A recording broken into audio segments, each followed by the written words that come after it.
Hey there and welcome. Are you a woman who is unapologetically ambitious, but you're also deeply focused on honoring God, loving your family well, and pursuing meaningful work? Well, you've come to the right place. My name is Dana Byers, and you and I are going to be fast friends. Let's get started. Welcome. Before we get started today, I want to take just 1 minute and share with you a recent quote that a client named Amanda sent me. Now, a little bit of background. I am certified to administer something called the Energy Leadership Index Assessment. This is an assessment that was founded by the Institute for Professional Excellence in Coaching. And my client Amanda purchased that assessment. And then after she went through it, she sent me this message. She said, "This assessment and video teaching were fabulous. I've spent all day poring over it. This is the understanding I was looking for of where I am and why I am so stressed lately. I believe this is the foundation I need for getting unstuck and lowering stress in so many areas of my life." Thank you so much, Amanda, for just taking a moment to share that with me so I could share it with everyone here on the podcast. If you're interested in learning more about the Energy Leadership Index Assessment, go to danabyercoaching.com and click on Energy Leadership Index. Well, hello, everyone. Welcome to another episode of Been There, Learned That. I'm Dana Byers, your hostess for today, and I think we're going to talk about something very fun. I want to share a perspective with you that I hope really unlocks your understanding for discovering your desires, the things that you really want in your life, and how to take empowering steps towards confidence. I personally believe that our confidence grows. We develop our confidence muscle when we really kind of steep ourselves in understanding, becoming aware of, and really even just kind of discovering the desires that we have. So we're going to be talking about some confidence building for Christian women today, our self-awareness and our empowerment, really discovering your desires and the things that motivate you, and some insights that I've learned from my practice of coaching Christian working women over the years. I really want this to be something that as you listen to, you find that it's empowering your goals, that you can take biblical actions for pursuing your desires without any sort of shame at all. So I'm loving the idea of this kind of targeted conversation to help you and me take steps towards godly confidence today. So as I said, I've had the pleasure of coaching many women over really countless hours over the past couple decades in various jobs that I've had. And something that's interesting to me is that I've noticed that one of the hardest questions for women to answer is this: what do you want? So if a woman can get past that question, what do you want, she'll often then get stumped up by the follow-up question, which is this: why do you want that? And the reason, I think, is that it's hard for us to know what we want. You know, there are various reasons we struggle with knowing what we want because sometimes we're just so busy caring for other people, our kids, our spouses, loved ones, maybe parents or coworkers, your direct reports at work, and we're just failing to consider what we might actually want in a scenario. And then if you're able, to comfortably say, here's what I want, then if you're asked, why do you want that? Many of us feel a little bit uncomfortable saying why. It reveals our motivations. It might make us seem less, spiritual than all of our other friends or our coworkers at work or the other moms that we know. But saying why and really coming to terms with that is something that can help us build confidence to understand ourselves better. And instead of judging ourselves, really recognize the way that God has wired us. And in fact, I think some of us have walked through seasons of life where we have provided such intense care for others that we've actually become numb to our own desires. I certainly have done that. You might be able to relate to that. And that might seem like an extremely benevolent behavior, to focus so much on other people that we don't know what we want. But in my opinion, it's really just a dark hole. We spiral down into a life's existence that doesn't really have a lot of confidence exuding from it because we don't know what we want. We don't know ourselves well. We might know God, but we haven't really taken time to ask Him to help us understand the way He created us and what He created us for. So walking that path towards numbing your awareness of what you truly want in life is actually shutting down the dreams and the desires that God has given you. That could very easily happen. And if you play out that behavior of putting others' needs and desires ahead of your own all the time, you will see what I mean. Over time, we become women who kind of rest our identities on our job titles or our salaries or our kids' behavior or whether or not, we're married or we're single, or maybe even the success or the lack thereof of maybe our family overall as compared to other people. And I just want to say lovingly to you that this is not God's best for you. If anything that I just described in that scenario is something you're experiencing, I want to invite you to consider approaching life differently.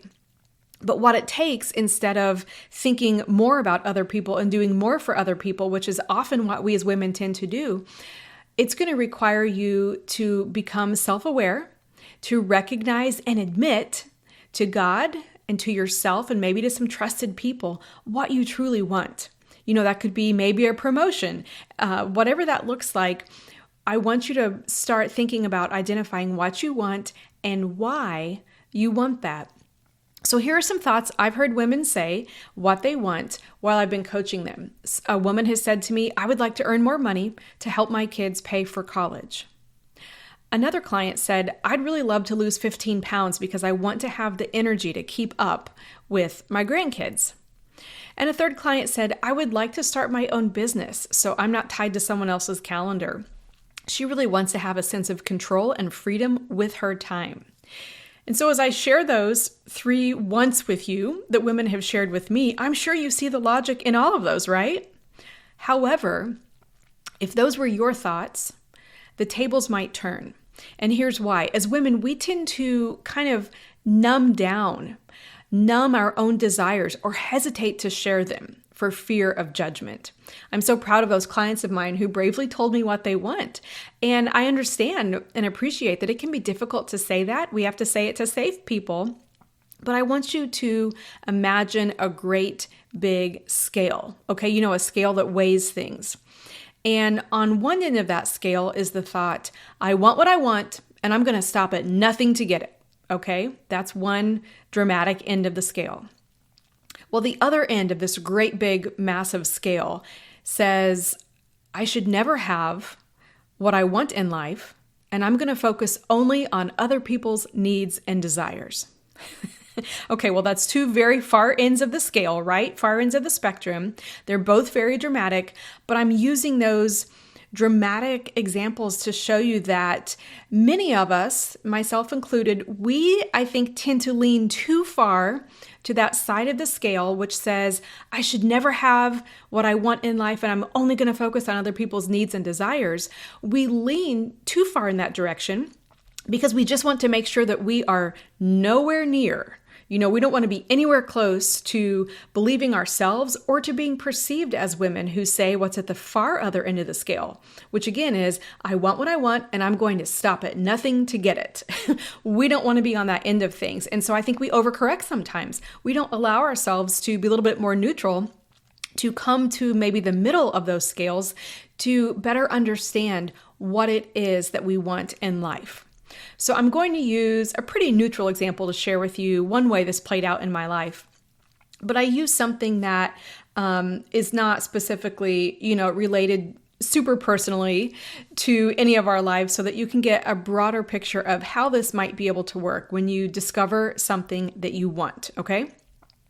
So when I was in college, I took an art class. I actually met my husband basically in that art class. I had encountered him before, but we got to know each other better working on a project in that class.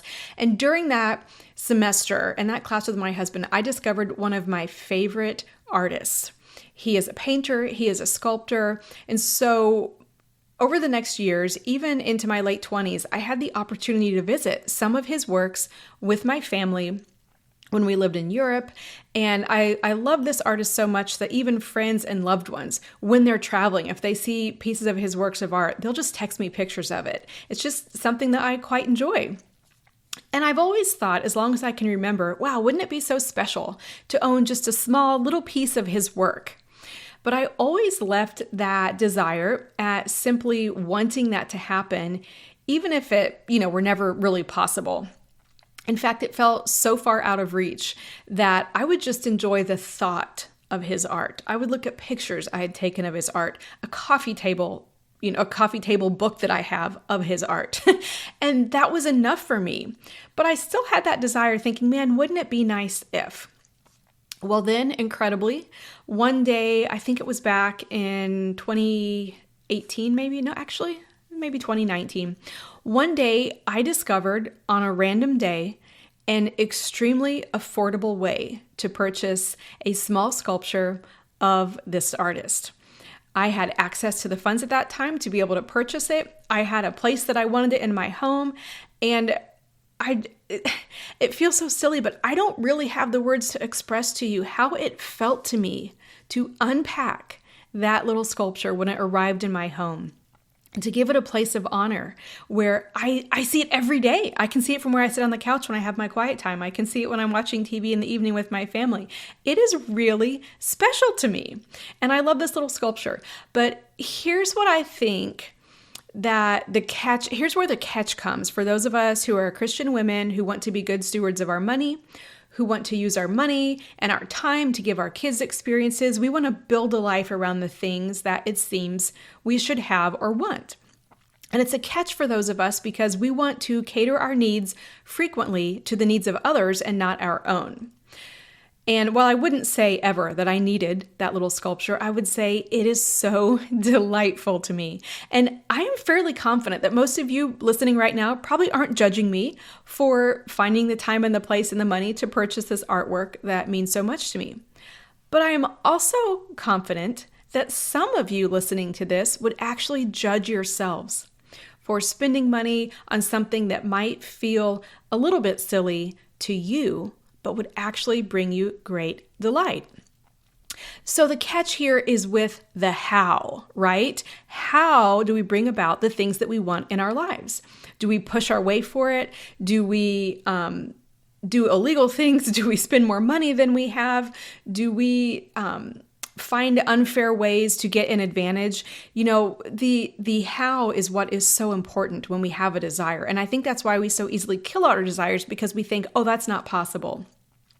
But I'm telling you, my delight was multiplied after years of wanting something and then suddenly discovering it was somehow possible.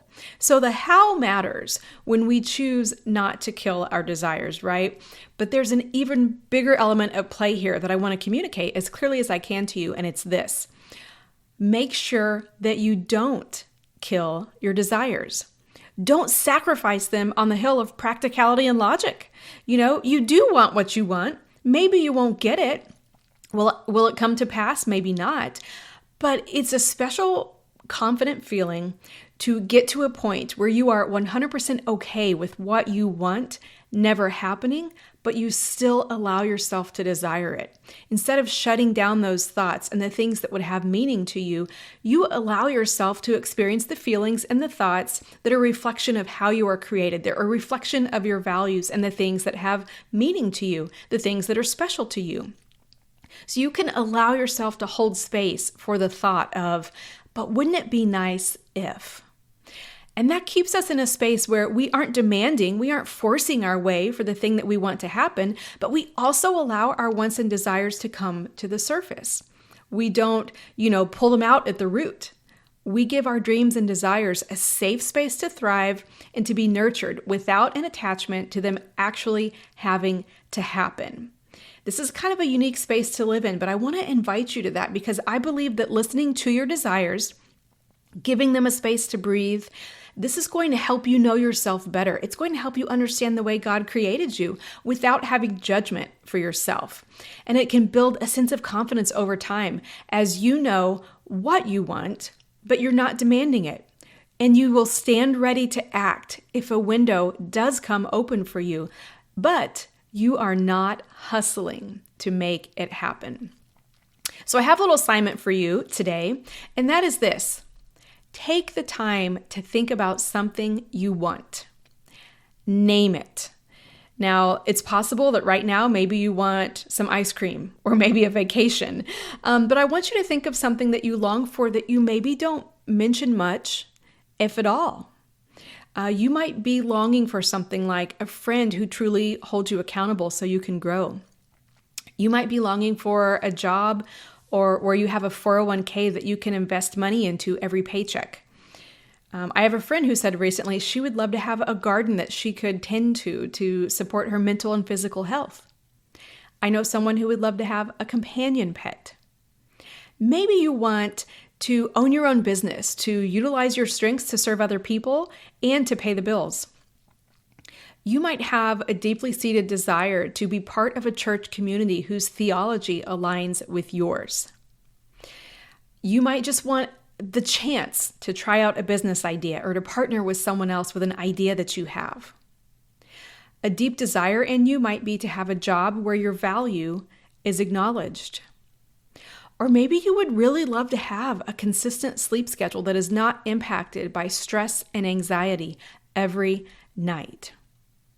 I want you to think about, as I said, something that you want that maybe you don't talk about a lot, but it's really there. It's kind of knocking at the door of your brain, and you feel yourself either pulling it out at the root, you feel yourself killing that desire, or you feel yourself using logic or things to kind of shut down the fact, this is not possible. You might be telling yourself, this can't happen, so you kill that desire. And so don't just stop naming at just one thing that you want. I think what happens when I work on this with clients is once we start identifying and talking about the things that we want, the list grows. And I encourage you to go so far as to create a list of those things that you want. Again, you're not going to put yourself in a mindset of hustling to force them to happen. You're really, I believe, putting out there the desires of your heart. You're letting God, actually, you're agreeing with God. He already knows you want these things. You're saying, God, I do care about these things. I want these things to come about. Would you take a look at my motivations? Would you help me get to a more neutral place where I don't feel selfish, but I also don't kill my desire? And what happens is the more you write out, the more you will get to the heart of what you truly long for. And once you identify some of those key things that you would like to experience or that you are longing to bring about in your life, then you can ask yourself, why do I want this? And again, as we're talking about confidence building, remember, no answer is incorrect here when you answer what you want. You want the relationship or the status or the sculpture or whatever it is. Maybe you want an experience. You want that because there's a belief within you that either you need it to face whatever's happening today or whatever's next in your life, or maybe you believe that it would just bring a special element of desire and maybe even a sense of worship to who God is and what He's done in your life. So a little bit of a word of caution here. Once you know what you want, you might start seeking it out in unhealthy ways. A nagging desire to make it happen could immediately creep in. And contrary to popular secular theology, you and I are not God. We cannot simply say something will happen and then make it appear. I never got to a point where I thought, man, wouldn't it be great to have one of these pieces of art? And then I just stared at the wall and suddenly it appeared there, right? Like we are not God. But there are biblical actions that can help move us in the direction of the things that we admit that we want, that we know we have pure motives and desires for. And here's what you can do. You can pray and ask God to provide those things to you, or to remove those desires if they're not from Him. You could tell some trusted people that you are on the lookout for these things. Remember, I shared with you, I told my friends and my loved ones, oh, I love this artist. And just to add joy to my life, they would text me pictures whenever they saw his art around the world. You can align your thoughts and behaviors with the possibility that God could answer these prayers. You could keep a hopeful watch for His provision without being attached to the outcome. And finally, you can ready yourself to experience and live out the why behind what it is that you are seeking. Confident women know what they want and why they want it, and they partner with God to pursue what He leads them to do in their lives. Ladies, I've so enjoyed having this chat with you today. Thanks for joining me for another episode. If you would like to learn more about working with me, go to danabyers.coaching.com/getcoached. Could you become a strong, empowered woman? Absolutely. I think it's important for all of us to learn how to become empowered women, and that's why I've created a special 30-page free download to accompany all the things you're learning on my podcast. You'll get to take true, purposeful action towards learning how to feel empowered as a woman after God's own heart. To get your free download, go to danabyers.coaching.com/free.